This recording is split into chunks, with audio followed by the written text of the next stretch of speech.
Assalamualaikum warahmatullahi wabarakatuh. Perkenalkan, nama saya Khairuna Hafla Maula Harahap. Saya dari kelas A319 NPM 1914464600111. Saya di sini akan menjelaskan 3 kasus yang sudah saya pilih dari pertanyaan nomor 1. Kasus yang pertama yaitu kasus Laut Cina Selatan. Saya akan menjelaskan terlebih dahulu tentang Laut Cina Selatan. Laut Cina Selatan merupakan perairan yang mencakup banyak negara di Asia Tenggara. Laut Cina Selatan menyimpan cadangan minyak dan gas yang diperkirakan setara dengan cadangan minyak kedua terbesar setelah Arab Saudi. Selama berabad-abad, Laut Cina Selatan memegang peranan penting bagi keberlangsungan ekonomi negara-negara tetangga, yaitu Vietnam, Malaysia, Brunei, dan Filipina. Pemicu sengketa antara kasus Laut Cina Selatan yang pertama adalah Cina mengklaim 80%. Pemicu terjadinya sengketa Laut Cina Selatan yaitu yang pertama, Cina mengklaim 80% Laut Cina Selatan seluas 2000 km dengan mengklaim 9 garis imanijer. Yang kedua, Vietnam mengklaim Kepulauan Parallel dan Kepulauan Spratly. Yang ketiga yaitu Filipina mengklaim Kepulauan Spratly dan Kepulauan Scarborough. Yang terakhir adalah Brunei dan Malaysia mengklaim bagian selatan Laut Cina Selatan dan sebagian Kepulauan Spratly. Cina mendirikan ajuan pengeboman minyak di Kepulauan Parallel dan membuat pulau reklamasi yang menjadi pangkalan militer di Kepulauan Spratly. Cina mendirikan kota pariwisata Shasha di Pulau Port di Laut Cina Selatan. Keputusan Mahkamah Internasional adalah Cina tidak memiliki hak berdasarkan sejarah atas Laut Cina Selatan. Tetapi pihak Cina menolak keputusan Mahkamah Internasional.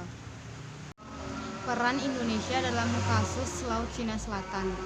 Indonesia sejak lama telah menyuarakan dukungan terhadap kode etik yang mengikat secara hukum di Laut Cina Selatan. Artinya Indonesia selalu mendukung apapun keputusan yang dibuat oleh pihak yang berwajib atas Laut Cina Selatan. Indonesia berupaya menunjukkan peranan khusus dalam konflik Laut Cina Selatan ini, yakni sebagai mediator dan kekuatan stabilitas, karena sejalan dengan pedoman tradisi kebijakan luar negeri bebas aktif, suatu doktrin yang memiliki tujuan ganda.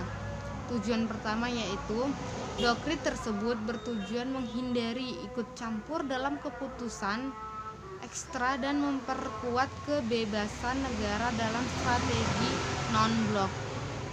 Tujuan ganda yang kedua yaitu politik luar negeri bebas aktif juga menegaskan bahwa Indonesia tidaklah bersifat pasif, namun menetapkan peran anti aktif dalam hubungan internasional. Kebijakan yang diambil Indonesia dalam mengatasi kasus Laut Cina Selatan yaitu yang pertama, aktif ikut bertindak, berfungsi, bekerja dan bergerak terhadap konflik tersebut. Yang kedua, relatif yaitu sifat cenderung tanggap atau segera bereaksi terhadap suatu yang timbul ataupun muncul atas konflik tersebut. Penyelesaian kasus Laut Cina Selatan. Upaya menyelesaikan sengketa Laut Cina Selatan antara Beijing dan negara ASEAN, yaitu 4 negara ASEAN, yang pertama Malaysia, yang kedua Filipina, yang ketiga Vietnam, dan yang terakhir Brunei Darussalam, terlibat dalam perebutan wilayah perairan dengan Cina dan Taiwan. Kementerian Luar Negeri dalam keterangan menyebutkan pada pekan lalu di Penang, Malaysia, telah dilakukan first reading dan single draft Code of the Conduct atau COC yang yang nantinya akan mengatur lalu lintas keseharian di Laut Cina Selatan. Menilai kebijakan yang diambil Indonesia dalam menangani kasus Laut Cina Selatan, yaitu ikut aktif bertindak, berfungsi, bekerja, dan bergerak terhadap konflik tersebut. Maksudnya Indonesia tetap bertindak dalam menangani kasus Laut Cina Selatan. Indonesia selalu bekerja sama dengan negara-negara yang bersangkutan dan membantu menyelesaikan masalah yang terjadi antara negara Cina dan Taiwan dengan negara ASEAN. Yang kedua yaitu menurut saya kebijakan reaktif yang sifatnya cenderung tangkap atau segera bereaksi terhadap sesuatu yang timbul dan muncul atas konflik tersebut. Maksudnya yaitu Indonesia tanggap dalam menangani kasus Laut Cina Selatan ini agar tetap dapat mengikuti perkembangan dan segera mendapatkan jalan keluar terbaik di kasus Laut Cina Selatan ini. Jawaban soal nomor 3 tentang langkah kerja kasus Laut Cina Selatan. Yang pertama yaitu selalu patroli. Yang kedua, memperbanyak penjagaan atau perlindungan terhadap lingkungan laut. Yang ketiga, perlunya peranan Badan Kesehatan Laut dan Kesatuan Penjaga Laut. Yang keempat, membudidayakan laut dengan baik. Yang terakhir yaitu menentukan batas perairan kepulauan dua belah pihak. Jawaban nomor 4 tentang alasan langkah kerja kita agar diterima oleh pemerintah dan dapat bernilai efektif. Yang pertama yaitu selalu berpatroli. Menurut saya langkah kerja selalu berpatroli yaitu dapat menjaga keamanan kelautan milik Indonesia ataupun negara lain. Negara lain juga bisa melakukan langkah kerja berpatroli agar kawasannya tetap aman. Langkah kerja yang kedua yaitu memperbanyak penjagaan atau perlindungan lingkungan laut. Sama dengan berpatroli, menjaga dan memperbanyak perlindungan terhadap kawasan laut kita itu sangat perlu agar tidak mengganggu laut orang lain. Terus langkah kerja yang ketiga yaitu perlunya peran Badan Kesehatan Laut dan Kesatuan Penjagaan Laut. Maksudnya adalah Badan Kesehatan Laut yang ada di negara kita seharusnya ikut berperan dalam menjaga kedamaian kelautan milik Indonesia dan Kesatuan Penjagaan Laut di Indonesia. Yang keempat, membudidayakan laut dengan baik dan menjaganya dengan baik. Maksudnya adalah kita sebagai warga Indonesia haruslah menjaga kebersihan dan kealamian laut kita agar tetap baik dan dapat dinikmati oleh anak cucu kita di kehidupan selanjutnya. Alasan langkah kerja yang terakhir adalah menentukan batas perairan dengan keputusan dua belah pihak. Maksudnya ketika Indonesia dan Malaysia memiliki batas laut yang sama, hendaklah Indonesia dan Malaysia menentukan batasnya dengan keputusan dua belah pihak negara agar tidak menjadi konflik di kehidupan selanjutnya. Kasus kedua yaitu peran WHO dalam mengatasi pandemi corona. Saya akan menjelaskan pertama-tama tentang WHO. WHO atau World Health Organization merupakan salah satu badan PBB yang bertindak sebagai koordinasi kesehatan umum internasional. Fungsi WHO itu sendiri yaitu memiliki fungsi menanggulangi kesehatan dengan membantu atau melaksanakan pembatasan terhadap penyakit-penyakit menular. Yang kedua, membantu menjaga kesehatan kepada negara-negara yang perlu bantuan. Yang ketiga, membantu melakukan penelitian-penelitian yang berhubungan dengan bidang kesehatan. Saya akan menjelaskan sedikit bagaimana cara kerja WHO.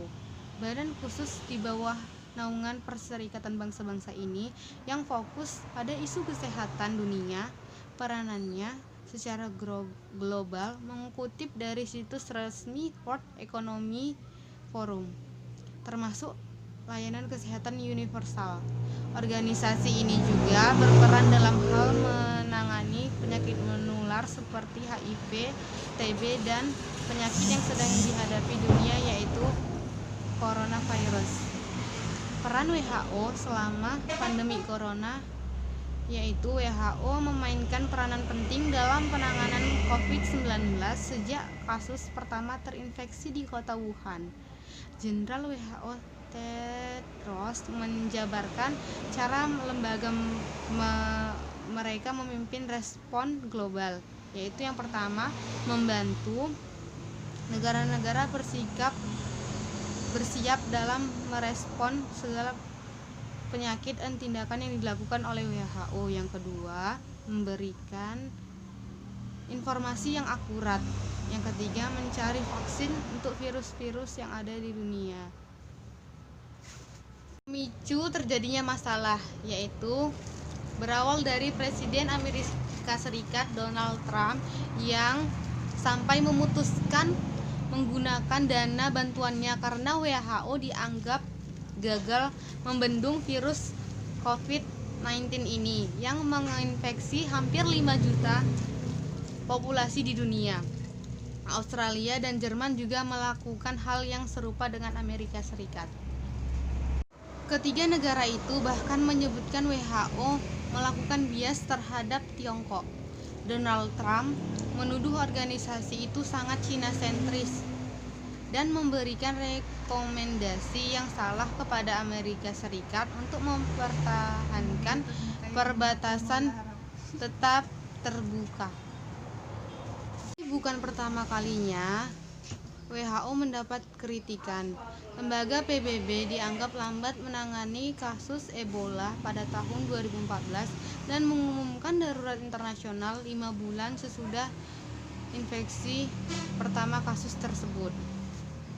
Selanjutnya yaitu kebijakan yang dikeluarkan pemerintah. Yang pertama yaitu pemerintah pusat dan pemerintah daerah untuk mengalokasikan ulang anggaran mempercepat pengatasan dampak corona baik dari sisi kesehatan dan ekonomi. Yang kedua, menjamin ketersediaan bahan pokok diikuti dengan memastikan terjaganya daya beli masyarakat, terutama masyarakat lapisan bawah. Yang ketiga yaitu pemerintah memberikan tambahan sebesar 50.000 pada pemegang kartu sembako murah selama 6 bulan.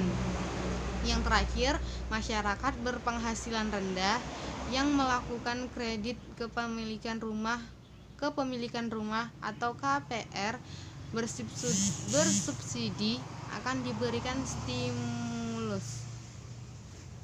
Soal nomor 2, menilai kebijakan yang sudah ada. Menurut saya, kebijakan yang diambil oleh pemerintah Indonesia tentang pemerintah pusat dan pemerintahan daerah untuk mengalokasikan ulang anggaran untuk mempercepat pengatasan dampak corona baik dari sisi kesehatan maupun ekonomi itu merupakan perintah yang baik agar kesejahteraan ekonomi masyarakat tetap terjaga, terutama masyarakat yang pekerjaannya tergantung dari orang banyak sehingga mereka tidak dapat bekerja saat pandemik seperti ini. Menilai kebijakan yang kedua yaitu menjamin ketersediaan bahan pokok diikuti dengan memastikan terjaganya daya beli masyarakat. Maksudnya adalah tetap mengutamakan masyarakat golongan bawah atau lapisan bawah agar tetap dapat memenuhi kebutuhan pokoknya dan tidak kekurangan bahan makanan sedikit pun. Selanjutnya, menilai kebijakan yang diambil pemerintah, yaitu pemerintah memberikan tambahan sebesar 50.000 pada pemegang kartu sembako murah selama 6 bulan ke depan. Menurut saya, kebijakan tersebut dapat meringankan beban masyarakat yang berekonomi lapisan bawah dan tetap bisa menjalankan hidupnya walaupun sedang berada di situasi pandemik seperti ini. Yang terakhir adalah masyarakat berpenghasilan rendah yang melakukan kredit pemilikan rumah bersubsidi akan diberikan stimulasi. Kebijakan seperti ini menurut saya dapat meringankan beban para masyarakat yang terkena dampak pandemi ini agar mereka tidak terlalu susah untuk melunasi segala tanggungan yang mereka punya selama masa pandemi seperti ini. Soal nomor 3 yaitu 5 langkah kerja. Yang pertama, masyarakat diminta memanfaatkan layanan komunikasi medis secara daring. Yang kedua, komunikasi yang efektif, detail dan transparan kepada semua pihak. Yang ketiga, penegakan hukum terhadap hal-hal yang menggelisahkan masyarakat. Yang keempat, menerapkan pola hidup sehat. Yang kelima, tetap memantau semua protokol kesehatan yang pemerintah berikan kepada semua masyarakat. Soal nomor 4, alasan tentang langkah kerja yang kita buat agar efektif dan diterima pemerintah. Langkah kerja yang pertama yaitu seperti yang tadi, masyarakat diminta memanfaatkan layanan komunikasi medis secara daring. Maksudnya agar masyarakat tidak ketinggalan info-info terbaru tentang pandemik ini dan selalu memanfaatkan layanan komunikasi yang mereka punya, yaitu secara daring. Langkah kerja yang kedua yaitu komunikasi yang efektif, detail dan transparan kepada semua pihak. Maksudnya komunikasi antara masyarakat dan pemerintahan pusat. Antara masyarakat dan pemerintahan pusat tidak terjadi saling tutup-menutupi suatu masalah, agar sebuah masalah atau pandemik ini segera berakhir dan masyarakat dapat hidup tenang kembali. Yang ketiga yaitu menegakkan hukum terhadap hal-hal yang menggelisahkan masyarakat. Contohnya yaitu misalnya ada kasus-kasus hoaks atau berita-berita hoaks yang tersebar di media sosial, agar orang-orang yang melakukannya mendapatkan hukuman dan tidak melakukannya lagi, dan masyarakat tetap tenang dalam membantu menangani virus corona ini. Yang keempat, menerapkan pola hidup sehat. Kita sebagai masyarakat yang baik dan kita tidak mau terinfeksi virus itu, hendaklah kita menjaga pola hidup kita agar tetap sehat dan tidak gampang terinfeksi segala jenis penyakit. Alasan yang terakhir adalah tetap mematuhi semua protokol kesehatan yang dibuat oleh pemerintah. Masyarakat yang baik haruslah mematuhi protokol kesehatan yang dibuat oleh pemerintah, misalnya dengan keluar rumah menggunakan masker, jaga jarak ketika berada di luar rumah, dan cuci tangan selalu menggunakan sabun agar tidak terinfeksi virus corona. Kasus ketiga yaitu polemik RUU HIP. Yang pertama yaitu setelah RUU Omnibus Law yang sebelumnya menuai kontroversi, RUU Haluan Ideologi Pancasila atau HIP kini muncul sebagai polemik baru. Meskipun pembahasan RUU HIP telah ditunda, kontroversi tentang RUU ini masih terus terjadi. Dalam catatan rapat Badan Legislasi pengambilan keputusan atas penyusunan perancangan Undang-Undang tentang Haluan Ideologi Pancasila 22 April 2020, RUU HIP merupakan usulan DPR RI dan ditentukan dalam Prolegnas RUU Prioritas 2020. Usulan RUU tersebut dilatar belakangi oleh belum adanya landasan hukum yang mengatur haluan ideologi Pancasila sebagai pedoman kehidupan berbangsa dan bernegara. Banyak pihak menyoroti adanya konsep Trisila dan Eksila dalam salah satu pasal pada RUU HIP. Kedua konsep tersebut termaksud dalam bab 2 ayat pasal 7 yang berbunyi 1. Ciri pokok Pancasila adalah keadilan dan kesejahteraan sosial dengan semangat kekeluargaan yang merupakan perpaduan prinsip ketuhanan, kemanusiaan, kesatuan, kerakyatan, demokrasi politik dan ekonomi dalam suatu kesatuan. Yang kedua, ciri pokok Pancasila berupa Trisila yaitu sosiosnasisme, sosiosdemokrasi, serta ketahunan yang berkebudayaan. Yang ketiga yaitu Trisila sebagaimana dimaksud pada ayat kedua, kristalisasi dalam ekasilisa yaitu gotong royong. Di antara pihak-pihak yang menyoroti dua konsep tersebut adalah Sekretaris Jenderal Majelis Ulama Indonesia atau MUI Anwar Abbas. Yang kedua yaitu pada saat ini banyak usulan masyarakat yang belum diterima dengan baik, banyak yang berunjuk rasa, baik golongan pekerja maupun mahasiswa dan siswa yang merasa RUU HIP itu aneh dan tidak sesuai dengan Pancasila dengan melakukan 1. Segera memecahkan masalah yang ada walaupun dengan media apapun. Yang kedua, lebih cepat lebih baik karena RUU HIP bermasalah secara substansi dan urgensi karena itu hanya akan menambah kegaduhan.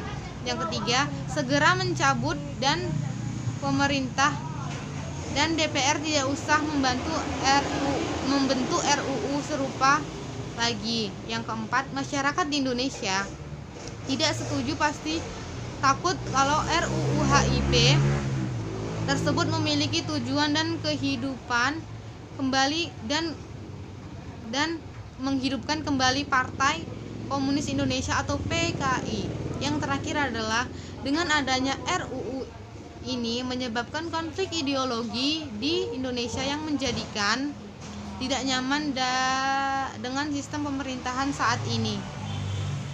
Yang ketiga yaitu untuk meredahkan dan mengurangi konflik yang ada, sebaiknya pemerintah mencabut tentang RUU HIP itu sendiri karena semakin banyak konflik menjadikan kekacauan ketatanegaraan dan pemerintahan di Indonesia. Untuk itu, hal yang perlu dilakukan yaitu segera menyelesaikan kasus ini. Jika saat ini sedang ada pandemi COVID-19, maka sebaiknya membuat jadwal tentang permasalahan ini bisa dirapatkan media online.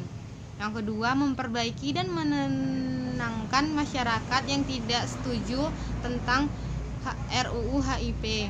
Yang ketiga, memfokuskan keadilan dengan menerima pendapat atau masukan masyarakat. Yang keempat yaitu banyak yang tidak setuju dengan RUU HIP, oleh karena itu berarti Pancasila sedang dalam bahaya. Yang kelima, dengan mengutarakan masukan dari beberapa sumber, masyarakat yang mengusulkan dan tidak membatalkannya kalau usul tersebut sudah bagus karena tidak segera memberi argumen kepada masyarakat agar tetap tenang dalam menangani kasus ini. Yang keempat yaitu menurut saya tentang permasalahan RUU HIP, banyak masyarakat yang tidak setuju karena konsep Pancasila yang akan diganti menjadi Trisila dan Ekasila merupakan sebuah bentuk pengkhianatan terhadap bangsa dan negara. Posisi Pancasila dalam kehidupan berbangsa dan bernegara merupakan norma paling tinggi dan dasar filsafat negara kita. Karena banyak yang merasa aneh dalam RUU HIP ini tentang mengatur persoalan Pancasila, padahal Pancasila adalah sumber hukum itu sendiri. RUU HIP ini jika ada terus dibahas akan menjadi memanas konflik di Indonesia.